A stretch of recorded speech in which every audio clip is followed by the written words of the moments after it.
Okay. Okay. Podcast. Thank you, because I truly forgot the name of the podcast. Wow. Thank you. As We Walk Podcast. Thank you for the reminder. All right.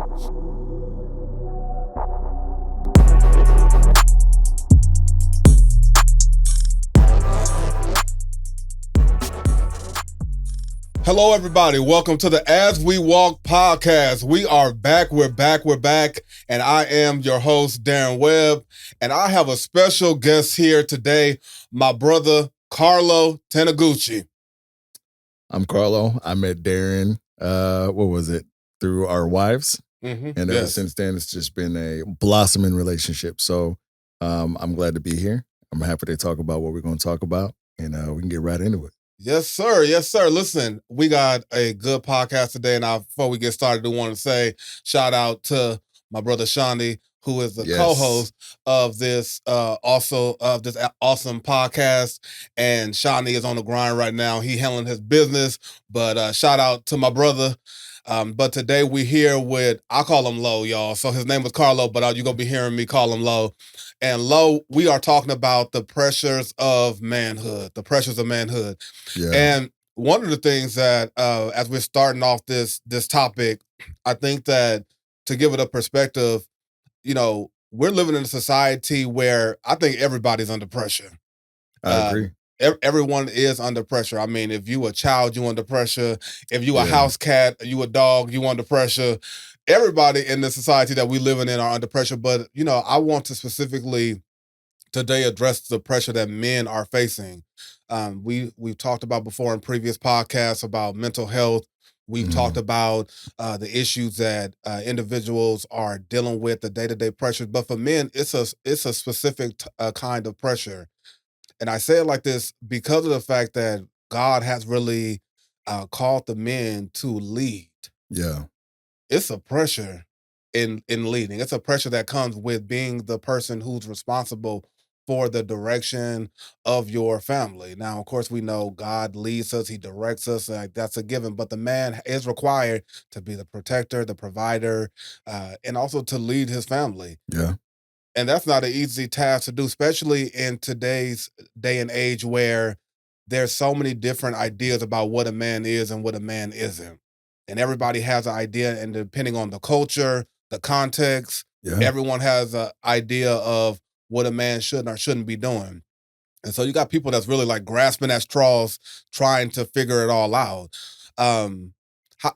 Before we get started, just so that people can understand a little bit of your story, how was it for you, stepping into manhood, or your transition from, of course, the teenage years into embracing and stepping into manhood? How did that look for you? Man, that's a deep question. I think for a lot of us, we have a story, right? And so for me, and I'm trying to keep this brief as I can, stepping into manhood, I love my father, but he came from the islands, right? So he grew up in Guam, came over, and they didn't really have a lot of like the Western ideas or what needed to happen step by step. It just wasn't in our background. It wasn't something that they had. And so that didn't get passed down to me. My father and my mother, they're both from the islands. My mom's from Polynesia. My dad's from Micronesia. So they vastly apart. And so those ideals, they don't really cross over either. Mm-hmm. And so there was not a lot of things when they got to America that they had the tools to pass on. Now, for me, stepping into manhood, I was just a boy all the way up until I got my first job. Yeah. Still a boy. Yeah. Not even realizing like, oh, I'm a man now. Yeah. My father was in and out of the home, trying his best to do what he could, but he also had his own vices. And we've prayed about that. And he's come out of that, and he's come a long way. And he had custody of me and my sister, but, not really having that consistency of a father through teenage years into manhood. It's kind of hard to figure out, when did I become a man? Yeah. Really, the number one thing that set me off, and I was like, okay, this is it, was I was 22, facing my first son being born. And that was at the moment, I'm already 4 years behind, right? Most people say 18, you a man. This is when you got to really start doing what you got to do. I'm 22. Yeah. Don't have my own place. Yeah. Car just got towed. Yeah. Gone. Not even my wife. My girlfriend is pregnant. Yeah. And she's about to graduate college, and I'm working at AT&T. Yeah. Slinging phones, you know? And then my son's on the way. And that was the moment where I was just like, I gotta turn into a man now. Yeah. I can't be a boy. But no matter what, you're just looking like I have a lot of responsibility coming on me now. Yeah. I gotta provide for my girlfriend. I gotta provide for my son. I still gotta learn how to be a man. How do I do that? Who's gonna help me do this? Like, now that I've never grown up with anybody around me to tell me, like, hey, this is what you're going to need to do now that you're stepping into fatherhood. At that moment, you start to realize how alone as a man you are, especially if you don't have a community. Yeah. And so growing into manhood, my first son is born. A lot of learning, a lot of stuff that happened as he's growing up and trying to make money. Yeah. Trying to have all the answers. Yeah. Trying to plan for the future. Yeah. Trying not to look like I'm suppressing my girlfriend who turned into my wife. Shout out to Samantha for helping me grow into a man, by the way. Shout out, sis. Shout out to you. But, you know, it was a lot to have to take in, a lot of struggle, a lot of things where I felt like, but this is what I was told, but this is what the world is telling me they don't accept as a man anymore. Yeah. And so growing up in a time where a lot of information is available, and you have the old school ideas and then the new school ideas coming in. And then you're just in the middle as a man trying to figure out, like, okay, which side do I please as a man? If I go too far left, I'm going to offend the right. If I go too far right, I'm going to offend. And then now I'm stuck in a man's identity today is even harder to define of where I am as a man. Like, if you don't have, to be honest with you, which I recently just got, which you are a witness to. If you don't have a community, which now I do, that was a lot harder. Yeah. Right. Even if you grow up in the church, like we had a conversation before the podcast, being exposed to the world can take you away from what God has raised you up in. Because I was in youth. Yeah. 18 years old, still had a baby. Yeah. Not married. Right. Grew up learning the word. Had great youth pastors, had great youth leaders. I still talk to my youth leaders, which I love. But that's the thing, though, is it's just one of those things where manhood is so hard to just claim, like, this is when I became a man. Yeah. Because we all go through it and we don't know. I'm a boy up until something comes my way and I'm just like, oh, I got to do this now. Yeah. And you said something right there, too, I think is really important in this whole conversation. You talked about, I don't really know when manhood really started, because I think that's one of the misconceptions about manhood. I think that people have this kind of idea that manhood does start at 18. Like you become at 18, you become a man. You know, we hear parents tell their kids that, oh, at 18 you become a man. But the reality is that manhood starts at different ages for a lot of people. There's people who have to, because of life circumstances, have to really start becoming a man earlier on than even 18. They have to start embracing manhood earlier than that. And then you have people who they become late bloomers when it comes to manhood for multiple reasons. And so I don't think that there is some, number where, oh, at this particular age, this is when you are officially a man. It's really, manhood is really a mindset. It's when you begin to embrace responsibility, accountability, and also when you are at the point where you become teachable. Because, this whole concept of, oh, I'm 18 now, I'm grown. I mean, I've seen 40-year-olds and 50-year-olds and 60-year-olds who are grown men, but yet have not yet embraced manhood. That's true. I mean, there's a lot of stories in the Bible that talk about even younger men that had to be kings at their young age, right? And so they're taking on a lot of responsibility at younger ages. And for people that come through the struggle, I call it the suck, that come through the suck of life. And it's just, they're hardened, they become jaded, right? I mean, I was a very jaded kid. A lot of things didn't have, like, basic things like getting picked up on time. Me and my sister would be at middle school. They're closing the gates. Pops ain't there. Like, oh, you got to get off of campus because they got insurance policies. If I get hurt Yeah. at 5 o'clock waiting for my dad because I'm not sure if he's still at work, Yeah. you know, he's doing his thing. He's trying to figure out how to be a man now that he's got kids. He's got this new girlfriend. She has kids, and he wants to make sure that they feel like her kids are loved. And Yeah. then he's like, oh, I got to get back to my kids. So there's just a lot of things that every man goes through. Yeah. And, you know, if you just don't have the support there, how do you figure that out? Yeah. I mean, as men, there's so many pressures that come from everywhere. I mean, we're expected to be stoic. Yeah. Through everything. Yeah. Right? Oh, you're a man. This is what you're supposed to do. Like the traditional things like, oh, you're a man. You can't cry. Yeah. I cry. Yeah. Yeah. I have learned that it is okay to cry, not for everything. Yeah. Right? As a man, you still have to have some type of pride of you. Yeah. You're like, hey, that's not, you don't cry for that. Yeah. Right? Like, yeah. It's okay. But you know, like crying for things like, man, it's hard. Yeah. And it is. But, you know, the community and having somebody to pray for, being able to bounce ideas off of you. Yeah. Being able to even talk to Austin about that. Like we just had dinner with them and that was great. Yeah. And being able to talk with Jared, getting texts from Ryan. Like if you are literally in it alone, the mental pressure alone that you put on yourself as a man is a lot. Yeah. And I will say this too. I think that with that pressure a lot of times is sometimes it could be real or it could be just be imagined.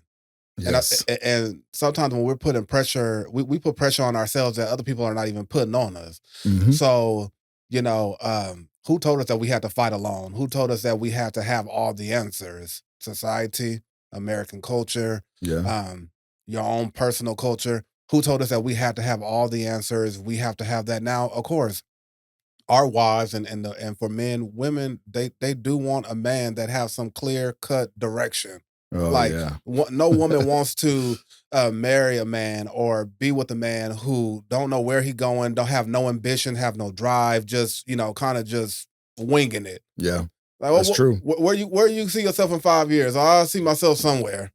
Yeah. I'm cool where we at right now. No, a woman want a man with some drive in him. So there should be some sense of drive, some sense of that. But the pressure to get there, sometimes we just put on ourselves.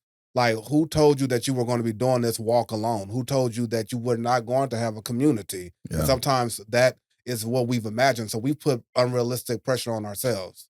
Yeah. I mean, and as a young man, you don't really even realize that you're doing that. Yeah. Right. And so that's the beautiful thing about having community, right? It just any type of community, specifically for me, the church community has really like, because I consider and I think a lot of people view me this way, and I'm just going to put it out there. Oh, he's rough around the edges. He's a very type of guy, and that's the way my wife likes to say. It's like you're just and then it's just like it's just on your face. You're not welcoming. Blah blah blah. And she's not trying to bring me down. She's trying to help me to understand, like, hey, you could be nice, like just look nicer, and more people will talk to you. But that's how I've grown up through life. Is just like I've got this on my face because I'm trying. In my mind, I've got this bill coming out. Yeah. I've got boys that got practice. My wife needs time. I need to figure out how to make more money. I want to be able to leave stuff for my kids. Yeah. Am I doing a good job with the responsibility that I have at work? Yeah. Right there. I mean, it's all of those things are playing in your mind. And then you get home and then you have to get right into dad life. Yeah. Right. For those of us who are dads. And then you have, once you're done with your dad life, you have 9 o'clock at night. Yeah. And you're sitting there and you're like, okay, I got to be up by, for me, 3 a.m. in the morning to get ready for work. So it's just like men also don't have a time to worry about self-care. Yeah. And do those type of things that are healthy for men to do that these books talk about, but they don't really give you a direction of like, hey, this is what you should do. Yeah. Right. But at 9 o'clock at night, what I've come to know is that if I just sit there and I just in the silent, I'm not asking God for anything. Yeah. If I'm just sitting there and I'm just like, thank you, God, for today. Yeah. That really brings a lot of those pressures. It's amazing if you just sit and just be quiet for a second. And you just let God just bring all the pressures of the day down. Yeah. And you're sitting there and you're just saying, in appreciation mode versus all the things I got to do. Right. Right. And then even better is if you say, hey, I'm texting somebody else. Like I just texted my brother Mike. I just want to let you know I love you. Yeah. Just want to let you know that I'm proud of the man that you are. Yeah. I'm proud of where you've come. Receiving text from you. Yeah. Receiving text from just the brothers in the church. That type of stuff is like fuel for a man. Yeah. To be able to get through their day. Yeah. Right. And then. And you're saying that, but I really so our wives met first, and they knew each other first, and then me and you, then we met, and I remember we both went into so Lo and his wife Samantha. There are the reasons why we are actually at the church that we're at now. Our wives connected at a vacation Bible school at another church during the pandemic. We had transitioned from the church that we were at. Our wives met. We ended up at the church that we're at now. The rest is history. But I remember when I first when I first met you, and we went into our church, which is Experience Church, has a discipleship group, and it's called Defiant Discipleship. And I remember we were in it. This is a 9-month group that they have. And so I remember first I'm like, oh, 9 months. Goodness gracious. All right. And so this was a 9-month course. And this was not that we were not doing this at the church. You were going to be in people's homes. So you would rotate homes, and there were people that were assigned to the groups. And we ended up in the group with you guys during the 9 months. And I remember the first time we actually sat down, and you already know where I'm going to, so we're about to laugh. And Lo sat down at the table with the brothers in the church. And he was like, he looked around at us and was just like, in reality, I wouldn't even be hanging around none of y'all. I mean, if it wasn't for, I'm embracing where I'm at now and some of the things that, but really, pretty much he said like, y'all ain't my kind of people. I don't even mess with y'all. I wouldn't even, y'all ain't my kind of people. I don't really hang out. Like he really was like said, and I was looking at him like, oh, this brother is serious. I mean, because he said it with his chest. You said it with your chest. Yeah. He was like, I don't mess with y'all. I mean, I wouldn't hang with y'all. This is something different for me. Yeah. And it's funny. It is funny now, and for me, it was funny then. Because I knew that I saw the process. I mean, I've seen people in the church come in off, and you weren't somebody that was new to the church and new to Christ or nothing like that. But I've seen men come in off the streets, literally. I've seen people come in. I've seen men come into the church and the Lord saved them, and they've come from street life and drug dealing and coming from gangs and stuff like that. Yeah. And they come into the church, and now they're having to embrace and look at this kind of community that they're in that looks a lot different than where they were, or the kind of men that they were, that they hung around 2 minutes ago. Yeah, like this is like, so y'all, so give me a minute as I get I don't usually do this. Yeah, give me a minute as I get my bearings. So that's why I took it as like, this brother, so I wasn't offended by what you were saying. I was, I was like, this brother is trying to get his bearings to the new community. But you said that, so can you just take me back to that moment of what was really going through your mind? Because you held on to that for a minute though. It was like, but I look back at that, and that was a few years ago to where you are now, and it's been a huge leap for you in growth. But in that moment, where were you at? Like, I'm going to be 100% honest because I don't know how else to be. Yeah. No, I didn't want to do Defiant Disciples. Yeah. But God speaks through my wife to get to me. And I think that's why women make such good leaders in the church, right? Yeah. It's because men typically can be lazy. Mm-hmm. My wife has... I credit my wife a lot, so I'm not trying to earn brownie points with my wife, by the way. I'm just speaking facts. But you certainly are. I'm just speaking facts. My wife is like, she's helped me grow into a man, like I said earlier. But in that moment, talking at Defiant Disciples to the group of men that we were with, it was my pride that was talking, right? Because if you think about it, I already didn't have a postured heart to be there. Yeah. I was just going because it was like a task to do. Yeah. Right? Like, okay, I'm here, I'm doing this. And I am growing. God is working on me in this process, putting me in a group of men that I really don't normally consider myself to hang out with. Yeah. Excluding you.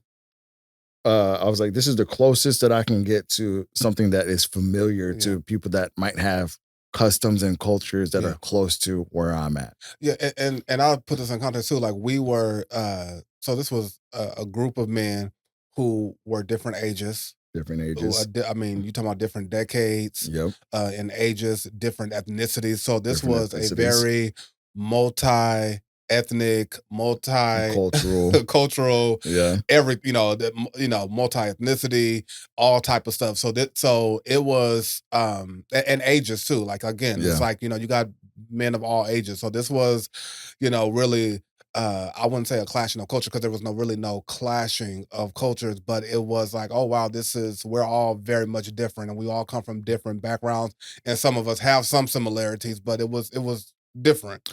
yeah. And so that's the thing is like for me not having the right posture to even be there in my heart, I was just saying things to be like, maybe if I say this, they'll be like, oh, this guy doesn't really belong here, Yeah. and we should probably talk to him, and maybe this could stop for him now, right?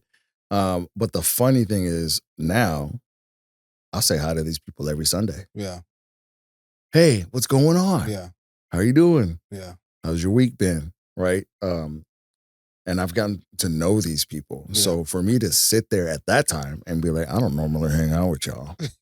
Here I am, buddy, buddy, on a Sunday after years of God just working on breaking me down, Mhm. and bringing my pride down and bringing my wall down, Yeah. right? And getting the enemy to realize, like, I don't need to put myself in this little bubble Yeah. and not allow people to be around me, Yeah. right? And that's what men always do is we just like that ugh that Yeah. my wife talks about. Yeah. I hold myself in this place and I don't let nobody in. And then I wonder why I have to go through life. Why is it so hard? Why am I have to do this all alone? Yeah. I'm not alone. Other men are dealing with this struggle. Yeah. Other men need prayer. Yeah. Like I need prayer. Yeah. Other men need men to lift each other up. Like if I can't tell somebody that I hang out with all the time that I love you, Yeah. maybe I don't love you. Yeah. Right. And maybe Yeah. that's something that I've never had experience with. Yeah. That's maybe something that I've never been exposed to. Yeah. Or maybe I'm just not mature enough to do that because I'm stuck with values from the past, Yeah. values that other men have forced onto younger men. Like you can't tell another man you love them Yeah. because that's just unnatural. Yeah. We don't say stuff like that. We don't do things like that. Yeah, well, when I have a son, I tell him I love him all the time. Yeah. I need him to know that you are surrounded by love, just like how God needs us to understand that we are surrounded Yeah. by his love. And do you know why a person can come to church on Sundays and go to Bible studies during the week and go to midweek worship and do all these things, and yet turn around and blow their brains out or take pills and kill themselves? Because the enemy, one of the greatest tools and one of the greatest weapons that he used is isolation. Yeah. And so when we talk about the pressures of manhood, like you just said, I'm when I'm at home and sometimes things are going on and I'm thinking about the bills I got to pay and I'm thinking about my children got to get to practice and I'm thinking about even the work that you're doing in the youth ministry at our church and all of the stuff that you're responsible for and all the stuff that you have to oversee and the Bible study lessons and your wife and all and maintaining a healthy marriage. Those are a lot of things that you have to deal with. And so while people are thinking about that, they're being confronted daily with, a lot of times the enemy will confront them with your failures Yeah. because they're not thinking about the areas of where I'm actually succeeding. And a lot of times the enemy will only show you the areas that you're failing in or the areas that you are perceiving that you're failing in, even if you're not. And so when you couple that with the idea of that I'm isolated, and that's what he does very well. The enemy Yes. will make people, Satan will make people feel like nobody cares about you, nobody sees you, they don't love you, they don't even you're not even recognized. They don't care about you. You all by yourself, and so when you think that you're on an island by yourself, and so for you to say as a man, I can tell another man I love you, and nothing about that is twisted or nothing about that Not at is all. is wrong, but I'm man enough to that's important because then that man can say, you know what, I'm connected to something. I'm connected to something even Yeah. bigger than myself. Yeah. And I'm not alone because what you're telling that man is you don't have to fight alone. Yeah. If you have a trouble in your marriage, if you have trouble in just your walk with God, if you have trouble with your children, you have a community of people. You're not alone. Yeah. We are here with you, and I think that also it comes with being teachable because I think one of the greatest mistakes that men can make is that we could hit a certain age or hit a certain time in our lives where we stop becoming teachable. Yeah. And you have to look at every person, and I think that was probably the pivot for you. And I'll let you, I don't want to put, words in your mouth or tell your own story, but I think that became the thing for you is that you were teachable, and even around the men, sometimes we feel like, especially in church, even in the church, we feel like, oh, the only people I can learn from is the pastor or the person that got a mic in their hand or they can teach. Yeah. But you can learn something from the brother that's sitting right next to you, Yeah. who may not be in the ministry per se as a teacher or have a responsibility of spearheading or leading in the church, but it's just the brother or the deacon that's in the church. You can learn a lot. So many times we're looking up at the pulpit trying to get direction and trying to understand stuff, where there's brothers in the church who have walked the walk that we're walking, or even younger men that might be in their 20s or teenagers that we can learn a lot from. Yeah, no, that's true. I think, and it's like, speaking of always looking at the pulpit, pastors are human. Yeah. Right. And we have to allow them grace, because like when they get off the, any pastor, right, they get off the stage and it's just, I can't even imagine that pressure on top of being just a regular man. It's like, okay, now I've got everyone in my church looking at me. Yeah. Everyone's looking at my Instagram. Everyone's looking at my YouTube. Everyone is looking to see, where am I failing? Not looking at like the other things that, oh, but this pastor does this pastor does that. And so it's just like, what you're saying is just like, everyone is human. Yeah. The guy to my left may not know a lot of things about the word. I mean, that's who I am, right? I'm still learning. Like, you just told me that you got to learn the context of all this stuff. And I was like, yes, I do, because I only know the surface level stuff. Yeah. And if I'm stepping into the youth leadership, and if God wants to grow me to be a pastor of the youth, I need to be able to look into the context and actually teach these kids what the word is saying. This is the context of what it was, and break it down for them. But the guy to my left, maybe he don't know a lot. Yeah. What I know about teaching stuff is, while I'm teaching someone else, I'm also learning something new, because I'm like, oh, I'm going through this material again. I didn't read this the first time. Yeah. That's why when we read the Bible, we don't just read it one time, put it down like a Harry Potter book. And, oh, that's that. Right. Right. Because the more you read, the closer you get to God, the more God reveals to you. Yeah. And so if the guy to my left doesn't know as much, that's an opportunity for me to get to know this person, to share the word with this person. Yeah. And then if he knows more than me, then it's an opportunity for him and I to build a relationship like what we have. Yeah. A plethora of things, which is why I think a lot of people have told you, Darren, you got to do something. And which is why we're in this podcast right now, right? It's just, there's a lot that God has used through you, which I am thankful for. Yeah. And if I never look to my left and I never look to my right, and I'm only looking at our pastor that is teaching the message, I would have missed this relationship that we've been able to build. I would have missed the relationship with Shawnee. Yeah. For the short moments that I've met Shawnee, I'm like, man, this dude is full of energy. Yeah. He's full of something. I can't wait till he's back in this podcast.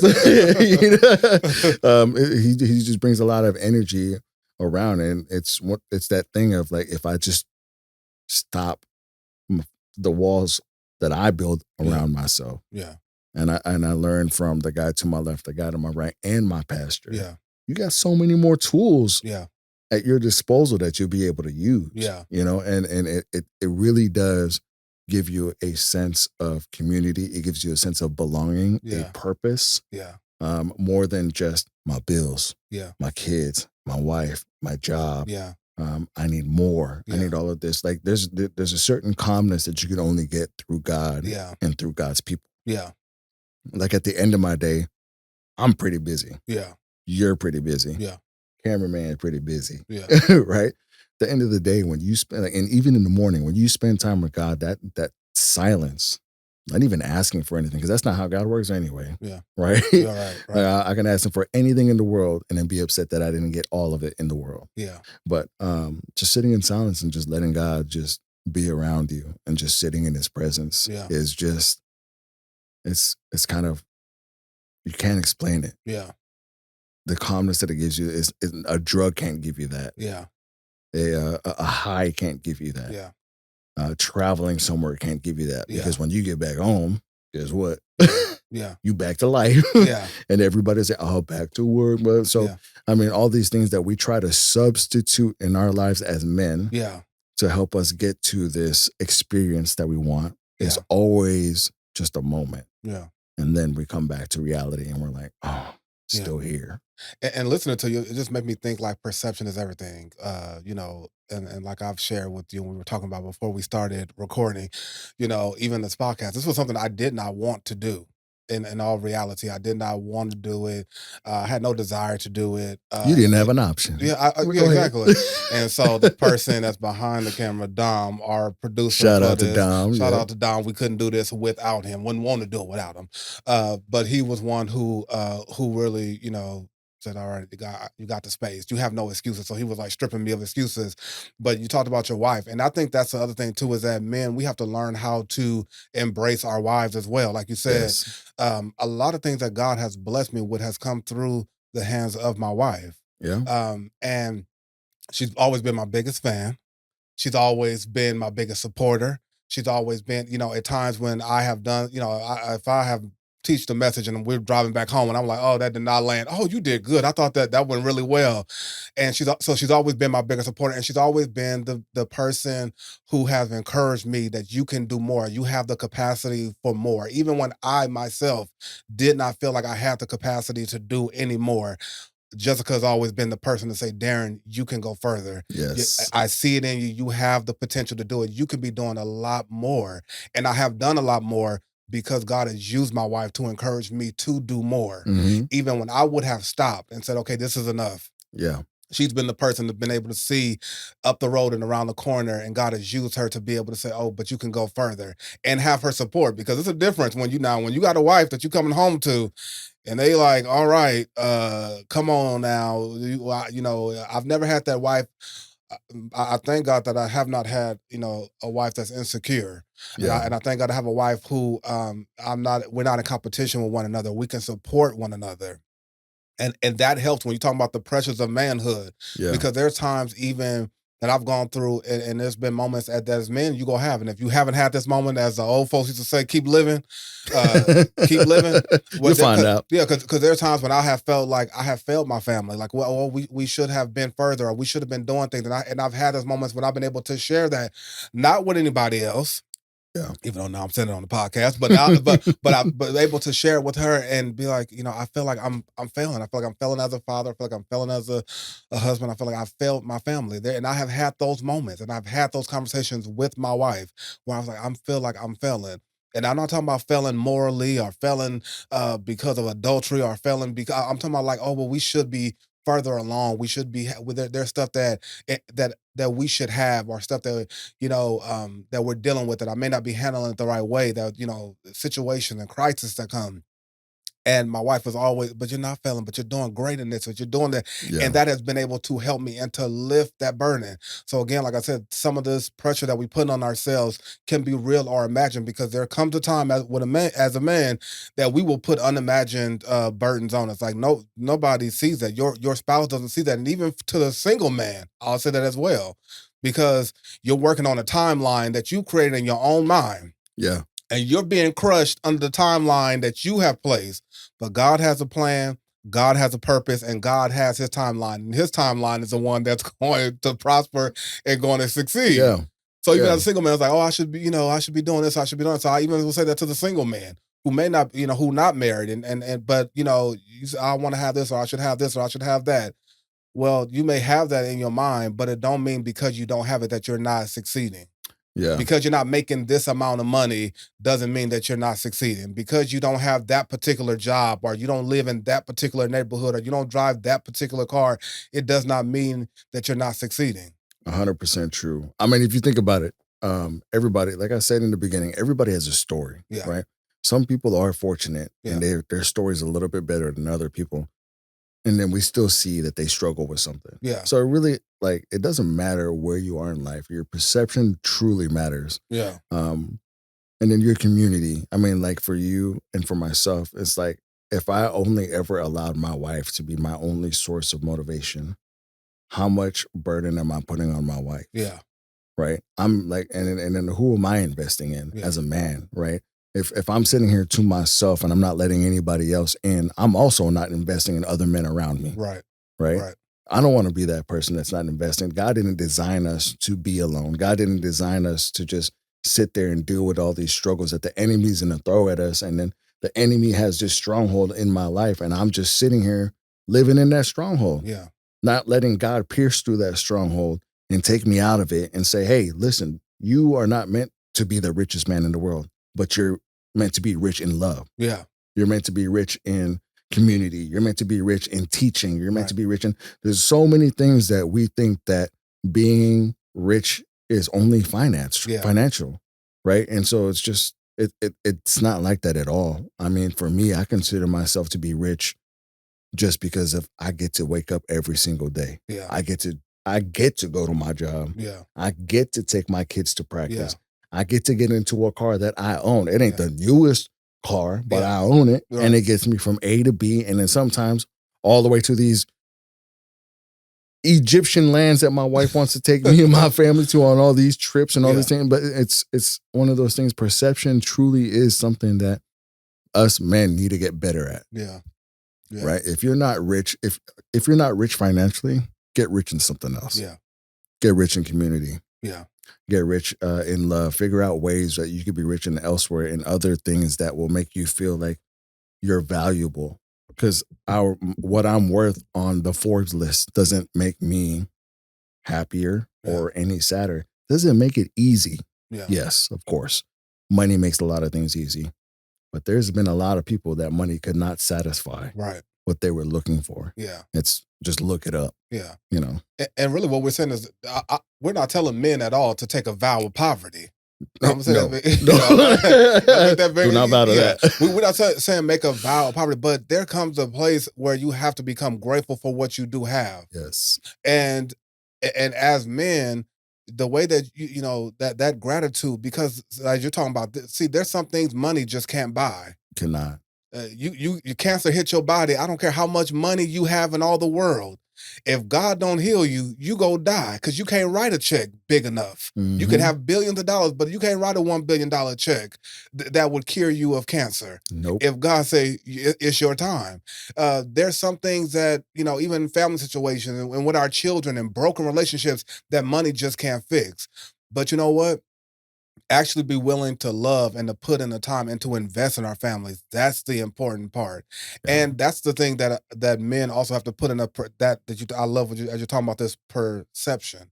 And we have to really change our perception to a lot of things because we hold the wealthiest part of our children's lives. Yeah. And when I say we hold it, I'm not saying that to sound like we're God, but I'm saying that in the sense that what we are teaching our children, what we're instilling our children before they come to the age where they move out of our house, we are tasked. God has given us the task and the responsibility of teaching them that which is eternal. Yeah, I have to. I hold the wealthiest part of their life because what I teach you in these years will last you for an eternity. Mm-hmm. And it's going, and I'm responsible, and I hold that, and I take that responsibility. If it is my child, am I preparing my child to meet Jesus? Am I preparing my child to live a life, to become a respectable citizen, to love other people, to build and be a part of a healthy community? I hold that. Or am I, you know, preparing the next, you know, killer or the next person that's gonna do something crazy out in society? We hold the wealthiest part of, and as men, we cannot become intimidated to be able to teach our children, and we have to take that responsibility very seriously. Yes, there is a pressure. There is a pressure that we have even in fathering our children, because as a man, I can tell you one of the pressures that we face. It's that pressure of that we're looked at as we always have to have the answers. Yeah.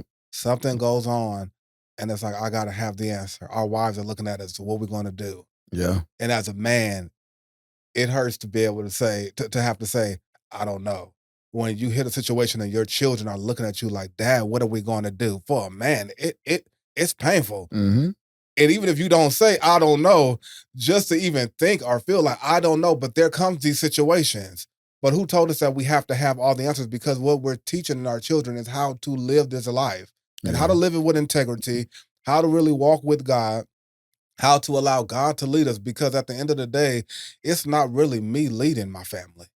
I'm really following God. I'm following his direction. And he and this and I love what you said, because you're not just talking about things that we have to do. These are things that we get to do. Yeah. I get to lead my family. Mm-hmm. I get to love my wife and continue to build a strong family. I get to go to my children's practice, because the thing about it is too is that it's not all spiritual. It's not. It really isn't. It's this is not all spiritual. Some of this stuff is just natural. I think that you got to just look at this stuff too. Like going to the basketball game, there may be spiritual components of it. Yes, there may be windows and opportunities. As Dr. John Harris was on the podcast before and talking about these opportunities of being able to witness and to share. Yes.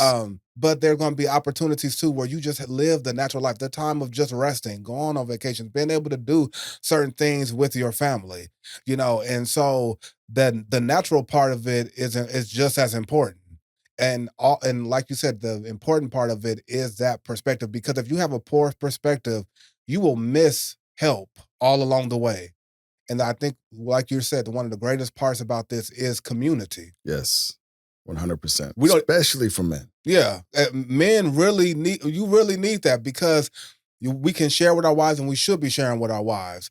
But the other thing is that you also have there should be other men that we can look at. So I would say to people that's listening to us, think about it as the men that's listening to us.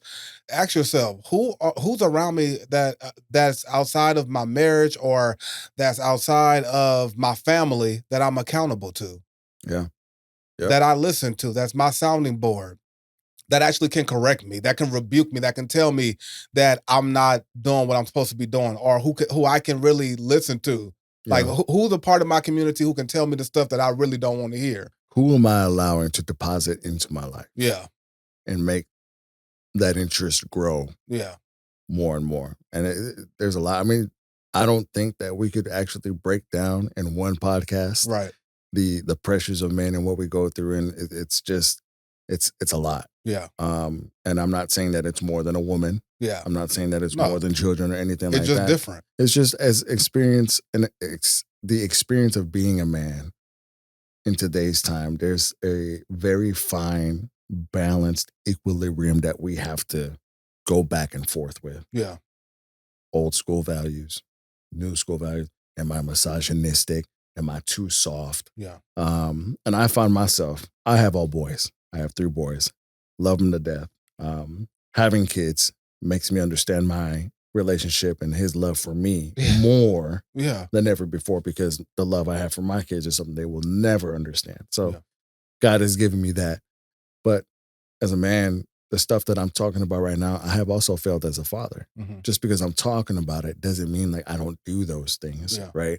I have out loud, verbally, told my son, like, you're being too soft right now. Mm-hmm. I deposited that in my son. Yeah. And there's other days where I'm like, that's what I'm talking about. They're playing sports, obviously. Let's keep going, keep building. And so like the positive feedback and the negative feedback, like we as men at a very young age deal with that growing up from a very young age to whenever we like, oh, this is when I have to become a man. Yeah. So yeah, the pressures of man it's a very deep topic, I feel like. Yeah. And I feel like we could talk about this for days and break it down. But I think my number one thing that I have taken away so far in my 37 ripe years of age is community. Yeah. I love more men that have been in my life, not in a twisted way at all. I love more of the men in my life than I ever have before, allowing them to deposit into me more things and depositing into them. Yeah. I mean, I think as men too, we got to stop looking for people to always make me feel better. Yeah. But just humans in general.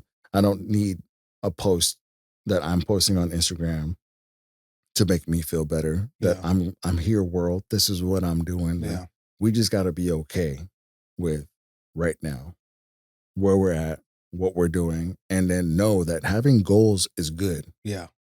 But don't let those goals put more pressure on you. Right. Than you deserve. We got to allow ourselves grace. Yeah.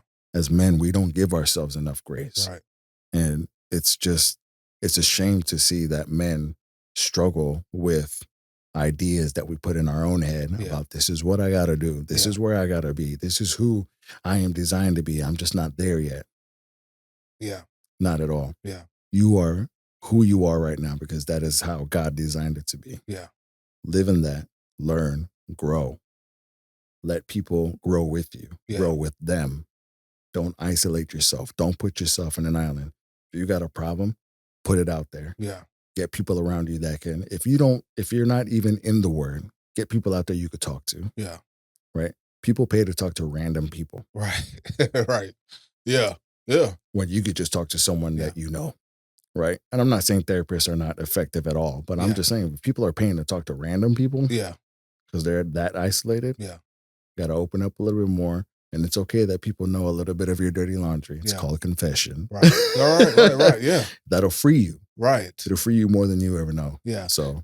And also, as we're bringing this close, I also think that I would say this as well. You got to know what information you're getting from people and what information you want. Because everything is not spiritual. So you may be looking, you may have men around you and you feel like, oh, because they're not, they don't know all the scriptures and they can't walk you through Revelation and how powerful it is and give you all the mysteries of the word and all this stuff. Oh, they can't teach me nothing. They don't have no value. They have no value to me. When there's spiritual components of it, but there's men that's right next to us or that we may even be working with, or even people that God is trying to put us in close proximity, where it may not be, spiritual per se, at least it may not look like that on the surface, but they may be able to teach you about financial literacy. They might be able to teach you about stocks, bonds, good stewardship. They may be able to teach you as a man, and you may be able to learn from them about having a healthy marriage, how to have a healthy marriage, how to deal with and how to navigate with multiple responsibilities while maintaining healthy healthy marriage, and how to make sure that as a husband and wife that your marriage, you're spending adequate time, and how not to focus so much and become the pinpoint, because you got those men too that in those marriages where the whole life revolves around their children. Yeah. So then you see that and they're forgetting about their wife. Yeah, and so then you and the husband and wife are just focused solely on the kids. And then when those kids graduate and they leave the house, what happens with the marriage? What do we do now?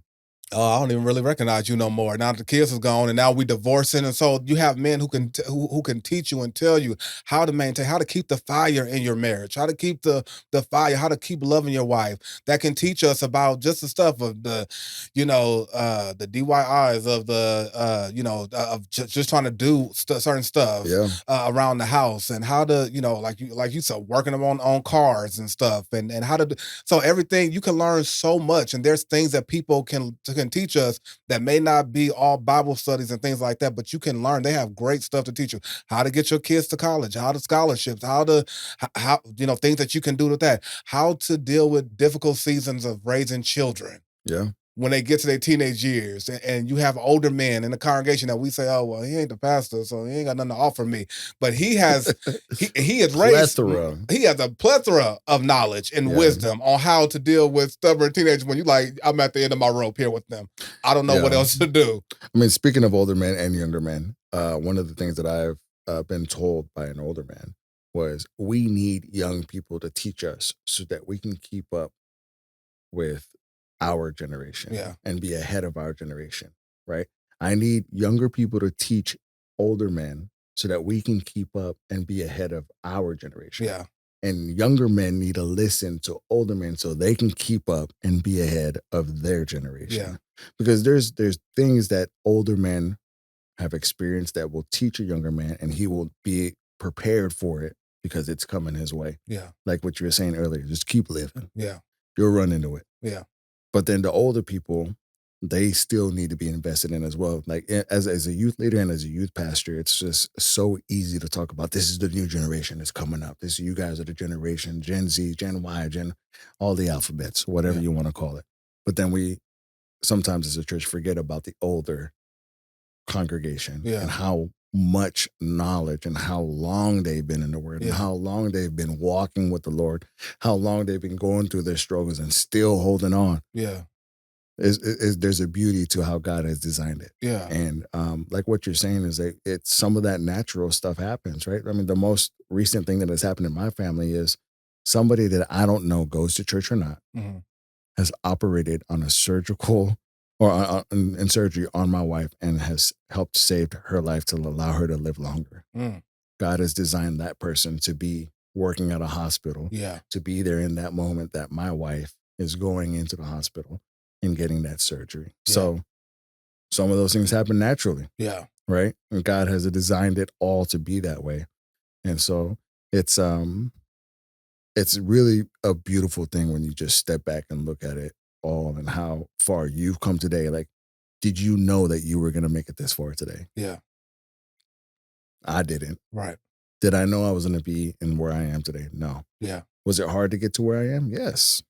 I think everybody goes through hardship. Yeah. Even rich people, believe it or not. Right. Yeah. But that perspective and how you go through it is what truly matters. Yeah. And what you do with that can only prepare you for even better, or if you allow it to, bring you down. Yeah.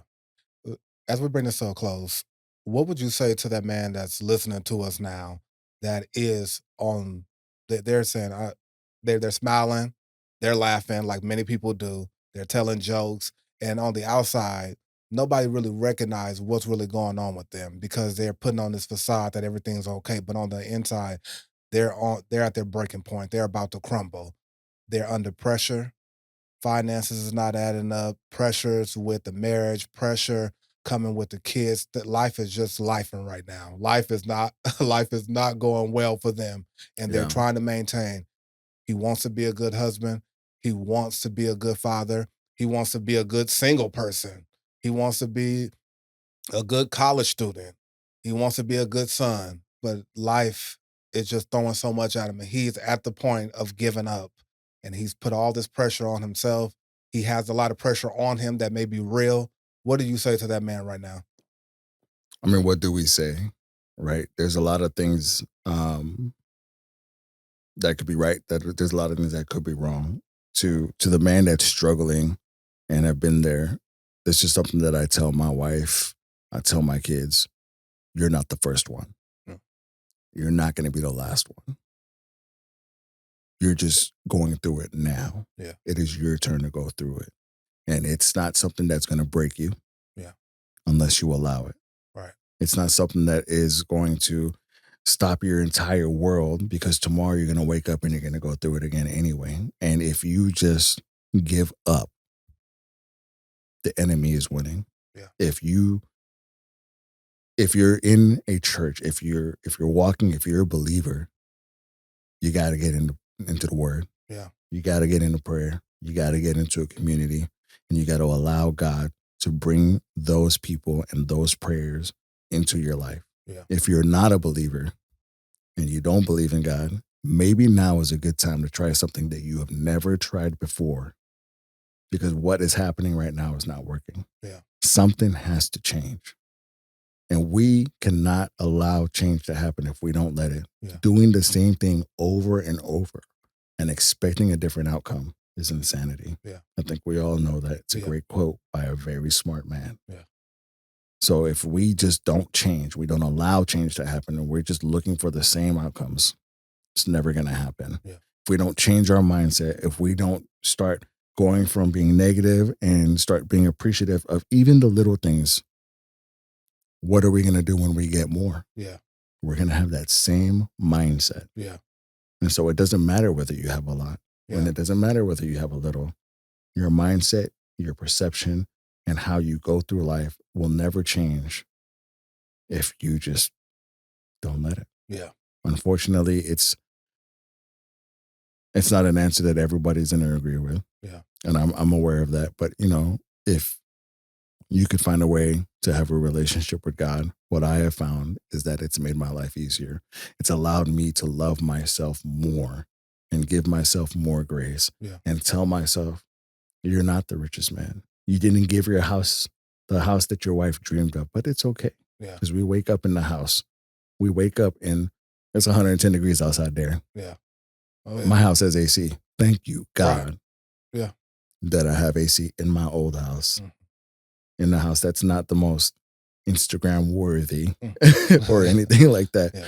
But you know, perception, mindset, it's a lot of things that are gonna bring you down. And if you let it, it will. Yeah. But if you persevere, anything that is hard is worth doing. Yeah.